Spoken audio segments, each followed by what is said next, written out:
पशु औषध वैद्यकशास्त्र म्हणजे जनावरांचे जे आजार होतात, जनावरांना, शेळ्या मेंढ्यांना, कोंबड्यांना जे आजार होतात त्या आजाराचं निदान कसं करायचे, त्या आजारावर उपचार काय करायला पाहिजे आणि त्या उपचारावर आपण तो आजार होऊ नये म्हणून काय काळजी घ्यायची या संदर्भाने मी माहिती सांगणार आहे. तर माझं जे मी भाषण किंवा संभाषण देणार आहे त्याच्यामध्ये एक महत्वाची गोष्ट आहे, 2-3 गोष्टी प्रत्येकाने लक्षात ठेवायच्या. सर्वात पहिल्यांदा म्हणजे तो दरवाजा बंद करायचा. तो दरवाजा बंद केल्यानंतर आतमध्ये कोणी येणार नाही, नंतर बाहेरही कोणी जाणार नाही. नंबर 1, फोन कोणाचाही वाजणार नाही, मध्ये फोन कोणाचाही वाजणार नाही. आणि नंबर 3 ची गोष्ट म्हणजे माझं हे भाषण नाहीये, मी भाषण करणार नाही, आपला संवाद असणार आहे. संवाद म्हणजे काय, भाषण आणि संवादामधला फरक मी लक्षात सांगतो. भाषण हे हा इकडून एक बोलत असतो आणि तुम्ही फक्त ऐकत असता. संवादामध्ये तुम्ही पण सहभागी होत असता. ठीक आहे, तर त्याच्यामुळे ह्या गोष्टी लक्षात ठेवायच्या. मी मध्ये मध्ये जे प्रश्न विचारेन त्या प्रश्नांना तुम्ही उत्तरं द्यायची आणि मी एकटा बोलण्याऐवजी आपण सर्वांनी मिळून बोलायचे. आता मला पहिल्यांदा हे सांगा की इथं बसल्यापैकी तो दरवाजा लावा पहिल्यांदा, कारण इथं बसलेले फक्त गरजूवंत आहेत असं मी समजतो. पुन्हा बाहेर जायचंय, ताई तुम्हाला जायचं बाहेर? हा, कारण काय होतं, सरांनी एवढं म्हणजे सुंदर लेक्चर घेतलं. आमचे डॉक्टर विठ्ठल मुंडे आहेत, त्यांचं पशु पोषण शास्त्रामध्ये न्यूट्रिशन मध्ये पीएचडी आहेत. ते एवढे लांबून इथं आलेत आणि आपण साध्या साध्या गोष्टीसाठी इथं दरवाजा उघडून चालू बंद करून त्यांना डिस्टर्ब करतो, तर तो आपल्याला डिस्टर्बन्स या ठिकाणी नकोय. तर आज मी तुम्हाला जी माहिती सांगणार आहे, पशुधनामध्ये होणारे विविध आजार. तर आजार खूप आहेत, परंतु मला दिलेला टाइम हा 1 तासाचा आहे. त्या 1 तासामध्ये मला जनावरांचे जे महत्वाचे आजार सांगायचे तर ते मी तुम्हाला सांगण्याचा प्रयत्न करणार आहे. थोड्या वेळामध्ये जास्त माहिती मी तुम्हाला देण्याचा प्रयत्न करणार आहे. त्याच्यामध्ये सगळ्यात महत्वाची गोष्ट आज आपण जी चर्चा करणार आहे ती म्हणजे, सध्या पावसाळा सीझन आहे आणि मागच्याच आठवड्यामध्ये आमच्याकडे हॉस्पिटलला, मी पशुवैद्यक महाविद्यालय परभणी इथल्या हॉस्पिटलला काम करतो. मागच्याच आठवड्यामध्ये, एकाच आठवड्यामध्ये 4 विषबाधेच्या केस आल्यात, स्नेक बाईटच्या. सध्या सापाचं प्रमाण भरपूर झालेलं आहे, पाऊस पडलेला आहे. तर विषबाधा, सापातील विषबाधा म्हणजे सापामुळे जनावरांना होणारी विषबाधा या संदर्भाने आपण माहिती घेणार आहे. मला पहिल्यांदा एक हात वर करून सांगा की तुमच्याकडे किती लोकांकडे या ठिकाणी जनावर आहेत.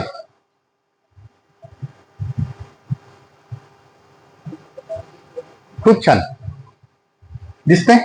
हा, आजचा टॉपिक जो आहे प्राण्यांमधील सर्पदंश. बदलायला मला इथंच यावं लागेल का? हा, ठीक आहे. प्राण्यांमधील सर्पदंश, साप चावणे. साप हा प्राणी असा आहे की तो माणसालाही चावतो, जनावरांनाही चावतो. एक गोष्ट लक्षात घ्या, साप कधीही तुम्हाला बळच येऊन चावत नाही.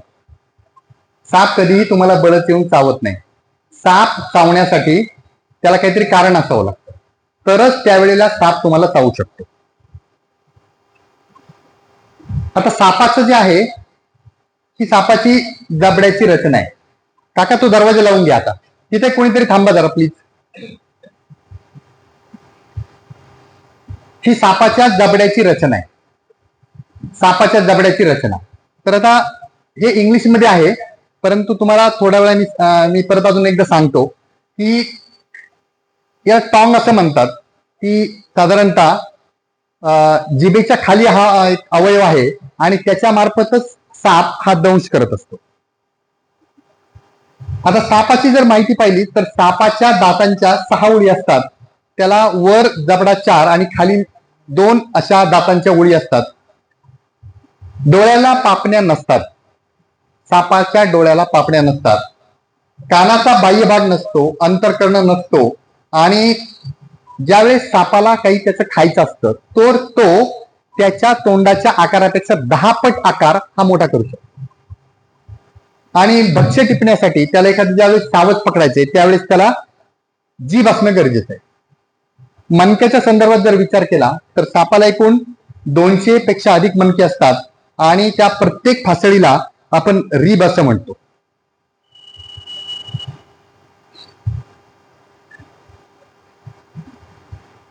सापाचं थोडंसं आपण बॅकग्राऊंड पाहूयात. नागपंचमीला आपण सापाची पूजा करतो. त्याच्यानंतर भगवान शंकर जो आहे त्याच्या गळ्यात हा नाग असतो. नाग हा पूजनीय आहे, म्हणजे साप हा पूजनीय आहे.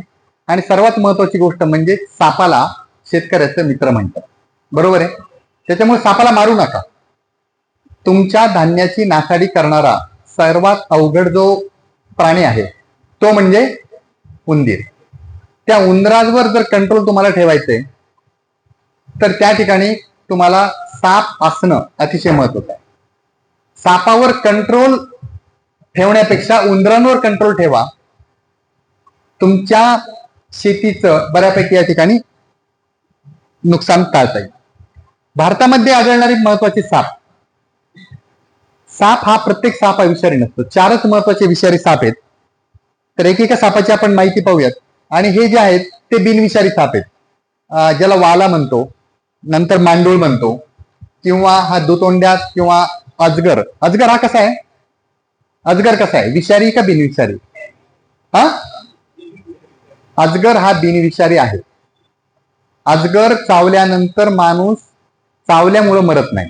तो कशामुळे मरतो? तो काय करतो, एवढं घट्ट त्याची पकड असते की तुमचं रक्ताभिसरण तो बंद करतो आणि त्याच्यामुळं माणूस मरतो.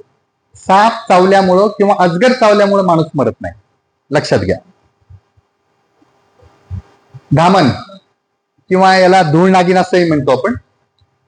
हे पट्टेरी कोकरी, झाड साप हे सगळ्यांनी पाहिलेले साप असतील. नंतर कवड्या, आणि हा एक विरुळा आपण ज्याला म्हणतो, गवत्या म्हणजे गवत्यात राहणारा साप आहे. मांजऱ्या किंवा हरणटोळ, आणि हा जो आहे मण्यार, आग्या मण्यार, हे पण एक सापाच्या जाती आहेत. फुरसे किंवा घोणस. आणि भारतामध्ये आढळणारे हे महत्वाचे 4 साप आहेत. तर त्याच्यामध्ये सर्वात महत्वाचा जो आहे तो म्हणजे नाग. नागासंदर्भात थोडीशी माहिती पाहूया. जगातील सर्वात विषारी साप हा नाग, आणि सर्व सापामध्ये हुशार समजला जाणारा हा साप आहे.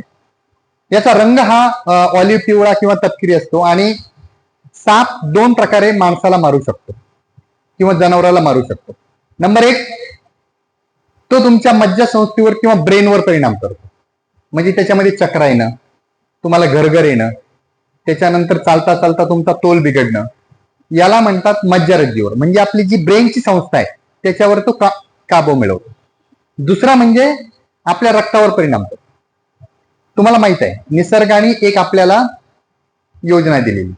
तुम्हाला कुठेही जर त्या ठिकाणी कापलं तर थोड्या वेळासाठी त्या ठिकाणी रक्त वाहतं, परंतु थोड्या वेळानंतर रक्त काय होतं, गोठतं, त्या ठिकाणी बंद होतं. परंतु हा साप चावल्यानंतर रक्त गोठण्याचं प्रमाण 0 होऊन जातं. रक्त गोठण्याचं प्रमाण 0 होतं. म्हणजे काय होतं, साप चावला किंवा तुम्हाला कोणत्याही ठिकाणी एखादी जखम झाली का जे रक्त प्रवाह चालू होतो तो थांबतच नाही. तुम्ही काही करा, रक्त प्रवाह थांबत नाही. अशा प्रकारे हे सापाचे 2 प्रकार आहेत. तर नाग जो आहे तो मज्जारज्जू संस्थेवर परिणाम करतो. तर आता मला तुम्ही सांगायचंय की लक्षात ठेवा, ज्या वेळेस एखादा साप चावल्यानंतर माणसाला डोळ्यासमोर अंधारी येत असेल किंवा जनावराला अंधारी येत असेल आणि त्याला जर चक्कर येत असेल तर समजायचं की तो नाग होता. त्याच्यानंतर शरीराच्या अर्ध्या भागापर्यंत याला अर्धवर्तुळाकार वर्तुळे असतात. आणि हे विषाचं प्रमाण एकदा चावा घेतल्यानंतर साधारणतः 175 ते 200 मिलीग्राम पर्यंत जातं. दुसरा जो विषारी साप आहे तो म्हणजे कवड्या. कवड्या जो हा साप आहे त्याला इंग्रजीमध्ये रसेल वायपर असं म्हणतात. आणि साधारणतः 3 ते 5 फूट लांब असतो, तपकिरी पिवळा असतो. आणि याचं जे विष आहे ते रक्त विषकारक. म्हणजे मी तुम्हाला सांगितलं की जर हा चावला तर त्या ठिकाणी जर रक्त चालू झालं तर रक्त थांबणार नाही. आधीचा जो साप होता नाग, तो मज्जासंस्थी संस्थेवर काम करतो आणि हा जो आहे रक्तावर काम करतो. फरक दोन्हीतला लक्षात घ्या. याचं विषाचं प्रमाण एकदा चावल्यानंतर साधारणतः 75 ते 100 मिलीग्राम पर्यंत प्रति चावा याचं एवढं हे रक्त येतं. पुढचा जो साप आहे तो मण्यार, क्रेट याला असं म्हणतात.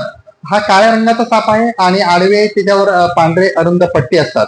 आणि विषाचं प्रमाण साधारणतः 5 ते 10 मिलीग्राम एका चाव्यामध्ये याचं दिसून येतं. पशुवैद्यक महाविद्यालय परभणी या ठिकाणी जे विविध आमच्याकडे जनावरांवर उपचार होतात त्यातले काही हे फोटो आहेत.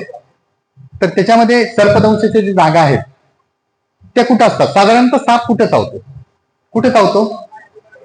एक गोष्ट लक्षात घ्या, साप कधी पाठीला चावणार नाही. जनावराच्या पाठीला कधीही साप चावणार नाही. त्याच्या जागा आहेत या. म्हणजे आपल्याला ज्यावेळेस कन्फ्युजन असेल, आपल्याला ज्यावेळेस डाऊट असेल हा साप चावल्याची लक्षण आहे का विषबाधा आहे, त्यावेळेस आपण त्याची निदान निश्चित करण्यासाठी त्याची जागा पाहिजे. तर त्याच्यामध्ये हा पहा, पुढील उजवा पाय, मागील उजवा पाय, त्याच्या जनावराचा डावा गाल, त्याच्यानंतर तोंड, उजवा गाल आणि मागील डावा पाय. म्हणजे चावा घेणाऱ्या जागा, चारी पाय, शेपटी, खालचा पोटाचा भाग, त्याच्यानंतर जनावराचं चेहरा. शक्यतो शिंगाला किंवा शिंगाच्या मध्ये किंवा डोळ्याला साप चावल्याचं दिसत नाही, हे लक्षात घ्या. साप चावल्याची लक्षणं कशी ओळखायची? सापाने चावला घेतल्यास त्याची जागा स्पष्टपणे दिसते, ती जागा व्यवस्थित पाहिजे. त्यानंतर खालचा जबडा, पायाचा खालचा भाग, पोटाचा खालचा भाग आणि शेपटी हे त्याचे साधारणतः जागा आहेत. तुम्ही त्या ठिकाणी काय पाहिजे? सर्पदंशाच्या खुणा. आता मी याच्यानंतर तुम्हाला एक खूप महत्वाची स्लाइड सांगणार आहे की विषारी साप आणि बिनविषारी साप हा त्याच्या सर्पदंशावरून कसा ओळखायचा. सर्पदंशाच्या खुणा पाहिजेत. ज्या ठिकाणी साप चावलेला आहे त्या ठिकाणी सूज येते, म्हणजे येतेच. तो विषारी साप असो किंवा बिनविषारी असो, हे लक्षात घ्या, त्या ठिकाणी सूज येणारच. सर्पदंशाच्या जागेतून रक्त वाहत असतं, त्या ठिकाणी बऱ्याच वेळेला रक्त वाहिलेलं आपल्याला दिसतं. जनावर अचानक लंगडायला लागतं, जनावराला श्वास घ्यायला अडचण होते, जनावराला बऱ्याच वेळेला लाल लघवी होते, कारण त्याच्या रक्ताचं जे काही घटक आहेत ते लघवीमधून येतात आणि त्याच्यामुळे जनावराला लाल लघवी होते. मज्जारज्जू, मज्जारज्जू म्हणजे काय? ब्रेनवर परिणाम करणाऱ्या हे जे काय आहेत लक्षणं ते आपल्याला या ठिकाणी दिसतात. आता याच्यामध्ये चावा घेतल्याची जागा मी सांगितलं हे सूज येणे. आता सर्पदंशाची जागा बऱ्याच वेळेला त्या ठिकाणी मांस सडतं सुद्धा, मांस सडतं आणि अशी मांस सडलेली जी जागा आहे त्या ठिकाणी ती जागा आहे त्या ठिकाणचं मांस एक गळून पडतं. आता या काही मी तुमच्यासाठी पिक्चर आणले, हे इंटरनेटवर किंवा इकडं अवेलेबल पिक्चर्स नाहीयेत, हे खरे जनावरांमध्ये असलेले पिक्चर्स आहेत. या ठिकाणी तुम्हाला जागा दिसतात, सर्पदंशाच्या जागा ही दिसते तुम्हाला इथं, ते स्पष्ट जागा दिसतात त्या ठिकाणी, सर्पदंशाच्या खुणा. आता हे एक वगार होतं, जनावराच्या तोंडावर झालेला सर्पदंश त्या ठिकाणी दिसतंय तुम्हाला. जनावराच्या खालचा जो जबडा आहे त्या ठिकाणी पूर्ण सूज आलेली आहे. नंतर जनावरांना श्वास घ्यायला अडचण होती. श्वास घ्यायला किती अडचण होती? तुम्ही तुमचं नाक दाबून पहा, तुमचं तोंड उघडणार. जनावराला श्वास घ्यायला अडचण त्याच वेळेस होती ज्या वेळेला त्याला त्याचं तोंड उघड असताना त्यावेळेस समजायचं की त्याला जनावराला श्वास घ्यायला अडचण होत आहे. ही सगळ्यात महत्वाची गोष्ट आहे.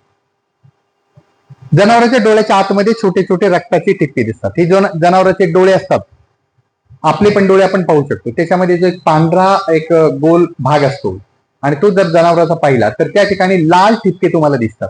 हे बारीक सारीक गोष्टी आहेत, ते लिहून घ्या, लक्षात ठेवा, तुम्हाला ह्या नक्की फायदेशीर ठरतील.